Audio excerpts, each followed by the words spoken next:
ومناسبة أن قلت لك إن كشرفنا معلنك وناكسن دمان معلمته وناكسينهين برسمتك أوسي وناكسن ددال كيسة ومغضاء يا ربنا إنان موجينو ددال كيسة قف ولبان وكده حقرته dadka intiisa kale sanado hore ayaa sidaan oo kale loo soo qabtay munaasabada noocan ah munaasabadu waxay ahaayeen kuwa iswaraysi iyo sheeko ku kooban balse maantay waa ay ka duwan tahay waa maalin lagu qiimeynayo laguna soo gudbinayo xog ku saabsan qiimeynta macalinka waxaan ku daahfuranaynaa barnaamijkeena quruxda badan ayadaha quraanka kariimka qowlkeeba waxay noo furaya injineer maxamed cabdulqaadir cabdulkariim أن تخشع قلوبهم لذكر الله وما نزل من الحق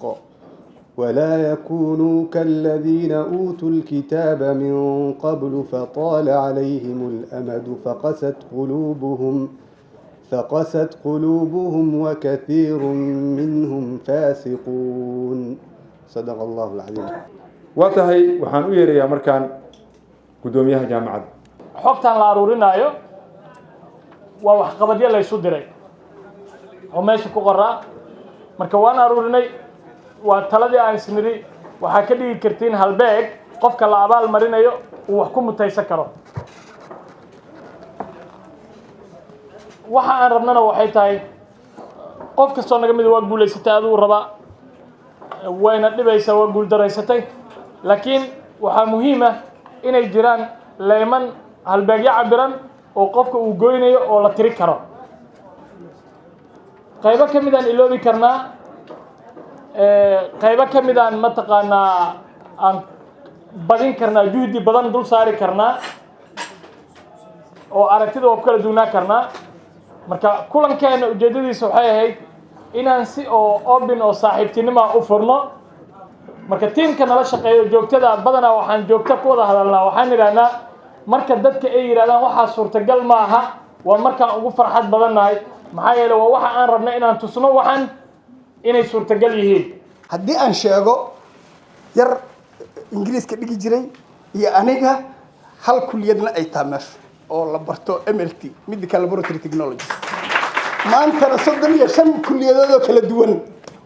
aan maqlay aad ay farxad igu tahay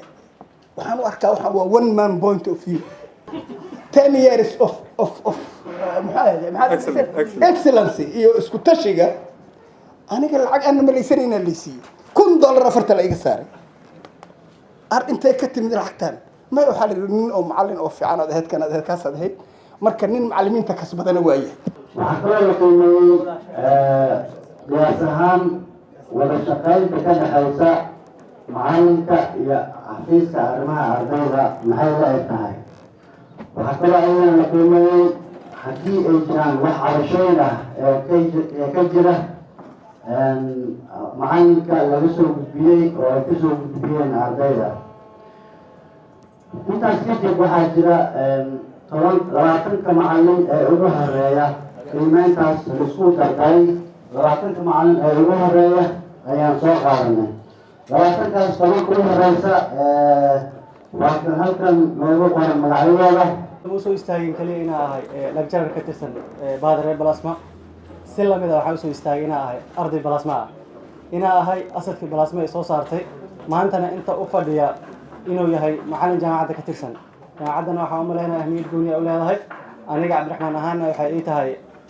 maxaan ku dhahay guul aan gaaray oo ah meesha shalay aan fadhiyay si lamid ah inaan maanta soo istaago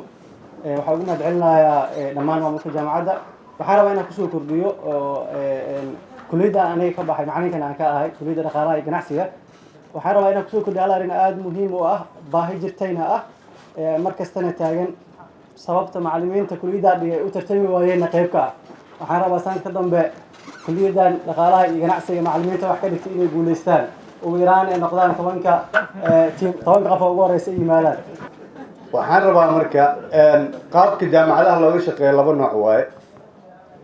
macallimiinta qaar full time ku shaqeeyaan macallimiinta qaarna part time ku shaqeeyaan inta badan nidaamka aan ku shaqeeyo last 5 years waa part time oo jaamacad badan oo Muqdisho ku yaala aan shaqeeyo oo balaasma ay kamid tahay waxa kaliya balaasma jaamacadaha kale aan uga fadhilayo rabana inaan uga mahadceliyo waxa waaye job security dhankaas boqolkiiba sideetan waa kiina in macnaha hubtid mar walbo at least labadoo sac baa ku soo gaaraan wax un baraasmina ka soo gaari doonaan أنا وحن لجر كاهي إلى 6 جامعات عن لجر كاه يعني السمستر كان هذا قدام بي كان كدم بي ذاتك معلمين تأي مامور كأي رمان وان يغني ذاتك مجاملة رقم معي وهذا دورني وهذا ده عندي أسكتها ده حمل مجاملة وأرين عن مرة شيء كرم معلم شيء كرم مجرو أرين تعمل هرا لو سوا قبتين مرة wax jaamacada ku dhaqaaqdayna lama arko waana arrin waxtar u leh waxbarashada qiimeeda Soomaaliya waxaan dhahnaa qarniyadan gudi ku sii socotaa waxbarashadii value-geeda laakiin arrimaha noocan oo kale ah waa arrin nooleynaya waxbarashadii waayo waxay nooleynaysaa macalinka tayadiisii iyo ardayga tayadiisii inta waa nooleynaysaa marka waxaan ku dari lahaa aniga afkaartii hore loo sheegay waxaan ku dari lahaa haddii quality in kor loo qaado lagu dadaalayo qayb muhiim ah way ka tahay macalinka in la abaal mariyo laakiin sidoo kale waxa qayb weyn ka ah ayadana in quality-ga iyo waxbarashada sare loo qaado waxa qayb weyn ka ah ayadana ardayda sidii loo horumarin lahaa ayadana qayb ay ka tahay loogu dhiirigelin lahaa inay waxbarashada ku sii dadaalaan motivation loogu sameyn lahaa jaamacadda waxaa jirto program ay samaysay markaa daraasaadka wadnay runtii programkaas waxaan u arkaynay inay dhib tahay balse waxaan faa'iideeda dareeno markaa buwaagta diyaarinaynay programkaas wuxuu ahaa coursework jaamacadda markii coursework programkaas ay soo saartay ardayda waxay sameeyeen research badan sababtoo ah macallin kasta wuxuu dirayaa 7 su'aal 7 maada laga yaabo inaad qaadanaysid soo 7daas maada aad qaadanaysid lagama yaabo inuu qof kuu diyaariyo hadduu qof maanta maada kuu diyaariyo waxaa ku qasbantahay maadada kalena aad diyaarisid runtii waqtigaas aan diyaarinaynay way ka facility badan tahay hadda guriga waxaa ku wada jira internet xilligaas internet ma jirin jaamacadda dhibayna nagu ahayd runtii inaan sameyn laakiin jaamacadda waxaan ku baraarujinay si arday badan hadda waxaa arkaysaa buug dhib ku qaba in ay internetka tagaan wax soo raadiyaan dhib ay ku tahay si ardayga tayadiisa wax loogu qaado waxaan dhihi lahaa in programkaas la sameeyo ardayda researchkeeda kor loo soo qaado awaadka waxaan ka dhignay macalinka inaan siino gaari wanaagsan oo baabuurta ugu qiimaha badan ee magaalada yaala ka mid ah gaari qiimo fiican ku fadhiya waa kaalinta koowaad kaalinta labaad dhexdeena discussion dhacay oo waxaa la yidhi haddii koowaad gaari la siiyo qurux badan kaalin labaad maxaa la siinayaa marka tiimka qaar waxay soo jeediyeen gaadiid maadaama la isticmaalayo mootaha la siiyo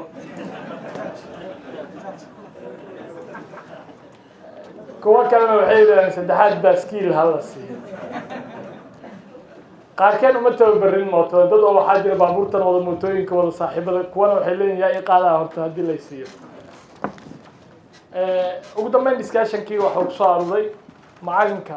agabka u baahan yahay waxbarashada inuu isticmaalo waxaa ka mid ah laptop marka laptop qiimo badan ku fadhiyo oo macquul ah kaalin labaad ha la siiyo kan kalena mid kaloo qiimo kale ku fadhiyo laakiin ka yarkii hore ha la siiyo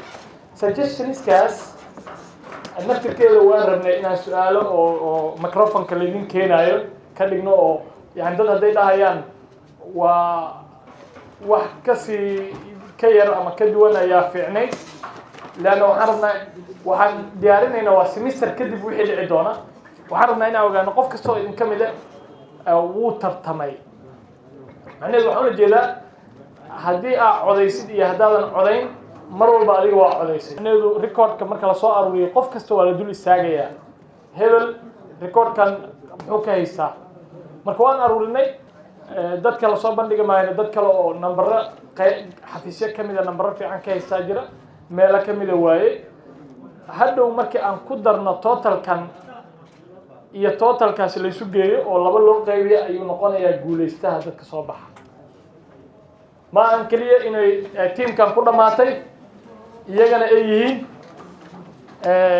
dadka soo baxay leanna waxaan ka fikiraynaa dadka qaar way is arkeen marka inay xilliga dambe yidhahdaan ani waxaan baahaa dadka ugu horeeye see ku dhacee dad rikoorkooda max ka dhiman yihiin aa jiri kara adigana berri waxaa la kulmi doontid cidna ma oga